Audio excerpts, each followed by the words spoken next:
नमस्कार, स्वागत है आपका बिहार समाचार में। बिहार वालों के लिए बड़ी खबर है। एक तरफ जहां बिहार सरकार ने तमिलनाडु में रह रहे मजदूरों के लिए बड़ा आदेश जारी कर दिया है, तो वहीं तमिलनाडु सरकार की तरफ से भी बड़ी खबर है। तो इधर होली के अवसर पर बिहार के गरीबों को, बिहार के मजदूरों को बिहार सरकार ने बड़ा तोहफा दे दिया। तो वहीं बिहार में कई नए नियम लागू कर दिए गए हैं। तो आज के बिहार की प्रमुख खबरों पर चर्चा करेंगे। इससे पहले आपसे एक छोटी सी अनुरोध है, कृपया वीडियो को एक प्यारा सा लाइक अवश्य कर दीजिएगा। आपका लाइक करना ही हमारी मेहनत का फल होता है। पप्पू यादव ने बड़ा ऐलान किया है। पप्पू यादव ने कहा कि तमिलनाडु में मजदूरों पर हमले की घटना यदि गलत होगी तो मैं राजनीति छोड़ दूंगा, राजनीति से मैं संन्यास ले लूंगा। पप्पू यादव ने बड़ा दावा किया है कि तमिलनाडु में वाकई बिहार के मजदूरों को मारा जा रहा है, बिहार के मजदूरों को काट कर फेंक दिया जा रहा है। और इस मामले को लेकर कई तरह के वीडियो भी वायरल हो रहे हैं, जो वीडियो पूरी तरह से सच है। इस मामले को दबाने के लिए सरकार झूठ बोल रही है। तमिलनाडु और बिहार सरकार दोनों की साठगांठ से इस मामले को दबाने का प्रयास किया जा रहा है। और ये ऐलान पप्पू यादव ने उस समय किया जब पप्पू यादव तमिलनाडु हिंसा में मारे गए 2 मजदूरों के परिजनों से मुलाकात करने जमुई जिले के सिकंदरा प्रखंड अंतर्गत धधोर गांव पहुंचे थे।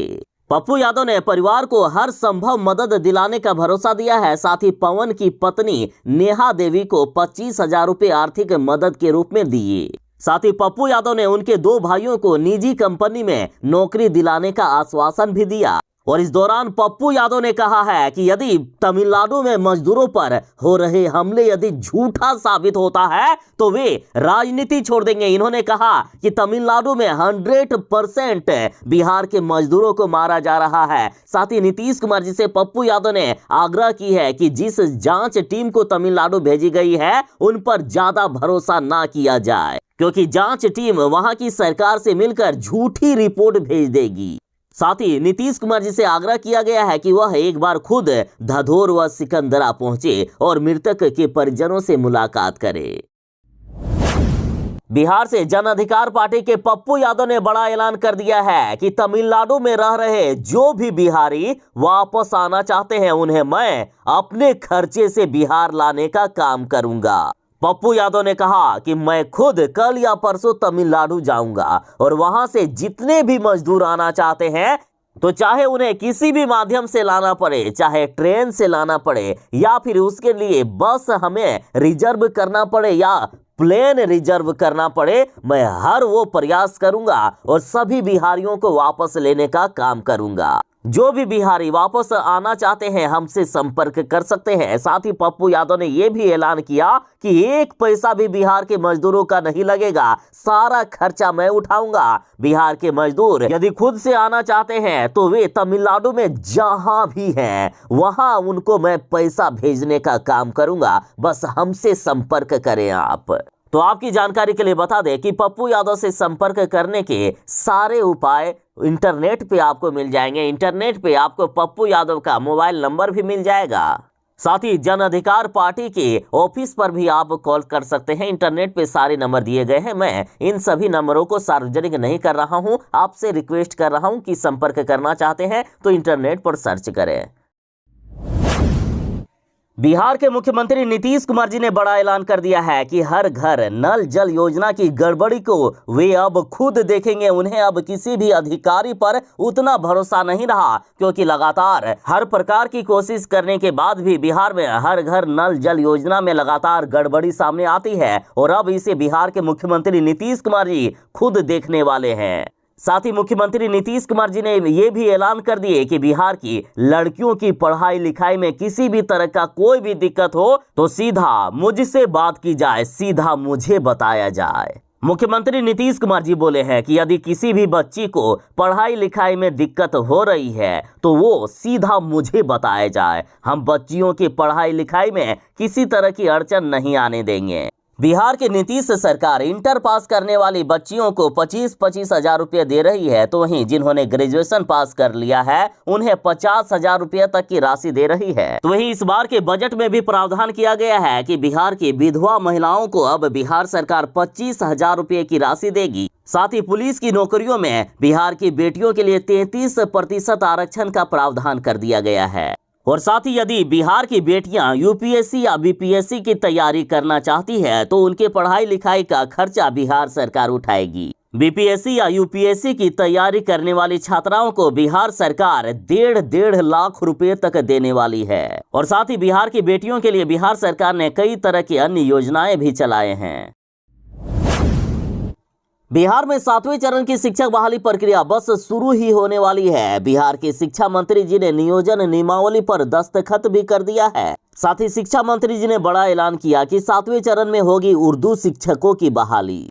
देखिए, शिक्षा मंत्री प्रोफेसर चंद्रशेखर जी ने कहा है कि राज्य में वैसे उर्दू टीईटी उत्तीर्ण अभ्यर्थी जिनकी बहाली अभी तक नहीं हो पाई है, उनकी बहाली 7वें चरण की बहाली प्रक्रिया में की जाएगी। बता दें कि सरकारी रिपोर्ट के अनुसार उर्दू टीईटी उत्तीर्ण लगभग 1300 अभ्यर्थी बचे हुए हैं जिनकी बहाली अब तक नहीं की गई है। नीतीश कुमार के साथ बीजेपी और लालू यादव, इन सभी ने मिलकर बिहार को बर्बाद कर दिया है। बिहार में ना तो सरकारी नौकरियां मिलती है और ना ही काम मिलता है। बिहार में बेरोजगारी का आलम यह है कि दूसरे राज्य लगातार लोग जा रहे हैं और दूसरे राज्यों में बिहारियों की हत्या होने लगी है। बेरोजगारी के साथ बिहार की दूसरी सबसे बड़ी समस्या है वो है महंगाई की। और अब बिहार के लोग पूछ रहे हैं कि कमर तोड़ महंगाई ने होली के रंग को फीका कर दिया। सरकार से पूछ रहे हैं लोग आखिर कैसे मनाए होली। मोदी जी ने अच्छे दिन आएंगे, महंगाई कम होगी, ऐसे झूठी बात करके लोगों से वोट तो ठग लिए, लेकिन अब लगातार महंगाई बढ़ाते जा रहे हैं और लोगों को उम्मीद थी कि आम बजट में उन्हें राहत मिलेगी। लेकिन मोदी जी तो ठहरे चमत्कारी आदमी, उन्होंने फिर से महंगाई और भी बढ़ा दी है। रसोई गैस के दाम फिर से बढ़ गए हैं। रसोई गैस के दाम लगातार बढ़ाए जाने से गुस्साए आरजेडी कार्यकर्ताओं के साथ आम लोगों ने वैशाली में विरोध प्रदर्शन किया और मोदी सरकार के खिलाफ जमकर नारेबाजी की। लोगों का कहना था कि इस कमर तोड़ महंगाई में अब हम होली कैसे मनाएंगे। महंगाई को रोक पाने में केंद्र की मोदी सरकार विफल साबित हो रही है। और यदि आम लोगों के पक्ष में आकर बात करें, किसी भी पार्टी का समर्थन नहीं करें, तो बिहार में राजद पार्टी भी इससे अछूता नहीं है। बिहार में भी लगातार महंगाई बढ़ाए ही जा रहे हैं। जब जब चुनाव का समय आता है तो इन नेताओं को राजनीति सूझने लगता है, बाकी समय में जनता को ये लोग मार ही डालते हैं, जनता का खून ही चूसते रहते हैं। तमिलनाडु में फंसे बिहारियों की मदद के लिए अब वीआईपी पार्टी भी आगे आ गई है। साथ ही इन्होंने भी हेल्पलाइन नंबर जारी किया। साथ ही वीआईपी पार्टी ने कहा है कि तमिलनाडु में फंसे बिहारी मजदूरों की मदद के लिए हर संभव हम प्रयास करेंगे, हर प्रकार से हम तैयार हैं। देखिए, विकासशील इंसान पार्टी यानी वीआईपी के प्रमुख मुकेश सहनी ने कहा है कि तमिलनाडु में काम कर रहे बिहार के भाइयों पर हो रहे अत्याचार एवं बर्बरतापूर्ण हमले की जितनी भी निंदा की जाए कम है। सहनी ने कहा है कि वीआईपी पार्टी इस दुख की घड़ी में उन सभी भाइयों के साथ खड़ी है और हर संभव मदद के लिए तैयार है। मुकेश सहनी ने कहा कि इसके लिए पार्टी द्वारा हेल्पलाइन नंबर जारी किया गया है। नंबर जरा नोट कर लीजिएगा, 9155990238। मुकेश सहनी ने कहा है कि तमिलनाडु में रहने वाले बिहार के लोग कॉल या व्हाट्सएप कर हमसे संपर्क कर सकते हैं, उनको हर संभव मदद किया जाएगा। बिहार में आए दिन हत्या, लूट, बलात्कार की घटनाएं बढ़ती जा रही है और बिहार के पटना में अपराध की वारदातों पर पप्पू यादव भड़क गए हैं। पप्पू यादव ने कहा कि बदमाशों, गुंडों, मवालियों को संरक्षण दे रही है बिहार पुलिस। पप्पू यादव ने कहा है कि बिहार में चाहे किसी की भी सरकार रही हो, सभी का माफिया से संबंध रहा है। बिहार की पुलिस भी अपराधियों को संरक्षण देने का काम कर रही है, जिसका नतीजा है कि राजधानी में लोगों की लगातार हत्याएं हो रही है। आज के युवा स्मैक, सुलेशन, कोकीन जैसे नशा का आदी हो रहे हैं और 5-5 हजार रुपया लेकर शूटर बनकर लोगों को मौत के घाट उतार रहे हैं।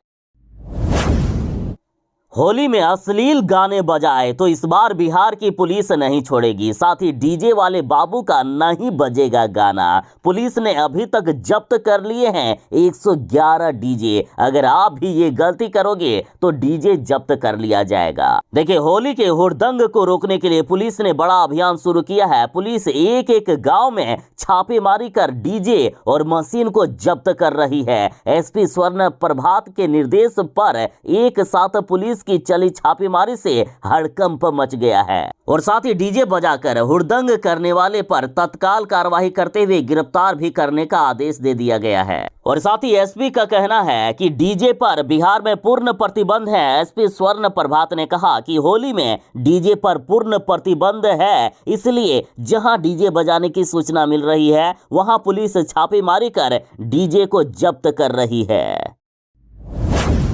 तमिलनाडु में लगातार बिहारियों को मारा जा रहा है और तमिलनाडु मामले को लेकर चिराग पासवान ने कहा कि मुख्यमंत्री ने बिहारियों को तमिलनाडु में मरने के लिए छोड़ दिया है। साथ ही चिराग पासवान ने कहा कि तमिलनाडु में बिहारी मर रहे हैं और तेजस्वी यादव जश्न मना रहे हैं। जब तमिलनाडु में बिहारियों पर हमले हो रहे थे तो बिहार के डिप्टी सीएम वहां के मुख्यमंत्री के साथ केक काट रहे थे। साथ ही चिराग पासवान ने ऐलान किया है कि मैं खुद कल तमिलनाडु जाऊंगा और राज्यपाल RN रवि को ज्ञापन सौंपूंगा। चिराग पासवान ने सोमवार को तमिलनाडु जाने का ऐलान कर दिया है। वहां वे हिंदी भाषियों पर हो रहे हमले को लेकर राज्यपाल RN रवि को एक ज्ञापन सौंपेंगे। बिहार में पुलिस की वर्दी की सिलाई भी करेगी अब जीविका दीदी। डीजीपी ने सिलाई केंद्र का शुभारंभ भी कर दिया है। बिहार में नीतीश और तेजस्वी की सरकार जीविका दीदियों को एक के बाद एक बड़े काम दे रही है। बिहार पुलिस की वर्दी को अब जीविका दीदी सिलाई करेगी। डीजीपी RS भट्टी ने पुलिस वर्दी सिलाई एवं सामग्री बिक्री केंद्र की शुरुआत भी कर दी है। साथ ही डीजीपी ने बताया है कि इस प्रकार के सिलाई केंद्रों की शुरुआत अन्य जगहों पर भी की जाएगी। तमिलनाडु के मुख्यमंत्री M.K. स्टालिन तेजस्वी यादव के परम मित्र हैं और तेजस्वी यादव अपने मित्र के खिलाफ एक शब्द भी बर्दाश्त नहीं कर सकते, चाहे बिहारी की जान जाए या उनकी जान रहे। और अब बड़ी खबर है कि तमिलनाडु में बिहार बीजेपी के खिलाफ केस दर्ज होगा। हिंसा की अफवाह फैलाने का बीजेपी पर आरोप लगा है। देखिए, सोशल मीडिया पर जिस तरह के वीडियो वायरल हो रहे हैं और जिस तरह से बिहारियों को वहां मारने के मामले सामने आ रहे हैं, बिहारियों की हत्या के मामले सामने आ रहे हैं, तो इस मुद्दे को बीजेपी लगातार उठा रही है। और अब बड़ी खबर है कि तमिलनाडु में बिहार बीजेपी के खिलाफ केस दर्ज कर दिया गया है।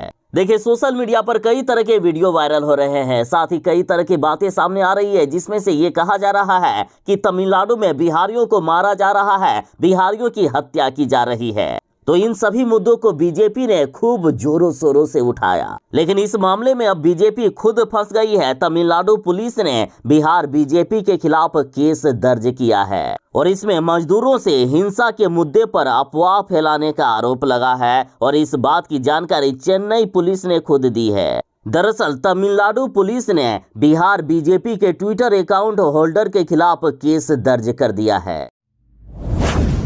तमिलनाडु के मुख्यमंत्री M.K. स्टालिन बिहार के उप मुख्यमंत्री तेजस्वी यादव जी के परम मित्र हैं और तेजस्वी यादव के मित्र के राज्य में बिहारियों को चुन चुन कर मारा जा रहा है। और जब बिहारियों को मारा जा रहा था तो तेजस्वी यादव वहां के मुख्यमंत्री के साथ गए थे जश्न मनाने, उनके जन्मदिन पर केक काटने के लिए। और जब बिहारियों पर हो रहे अत्याचार का मामला तेजस्वी यादव से पूछा गया तो तेजस्वी यादव ने बिना जांच पड़ताल किए कह दिए कि सभी कुछ झूठ है, तमिलनाडु में किसी के साथ भी कुछ नहीं हो रहा है। तमिलनाडु के मुख्यमंत्री के पक्ष में पूरी तरह से तेजस्वी यादव आ गए हैं। चाहे बिहारी मरे या कुछ भी हो, लगता है तेजस्वी यादव को कोई फर्क ही नहीं पड़ता है। और अब जाकर तेजस्वी यादव ने बयान दिया है कि एक आदमी की गलती के कारण पूरे राज्य को दोषी नहीं मान सकते हैं।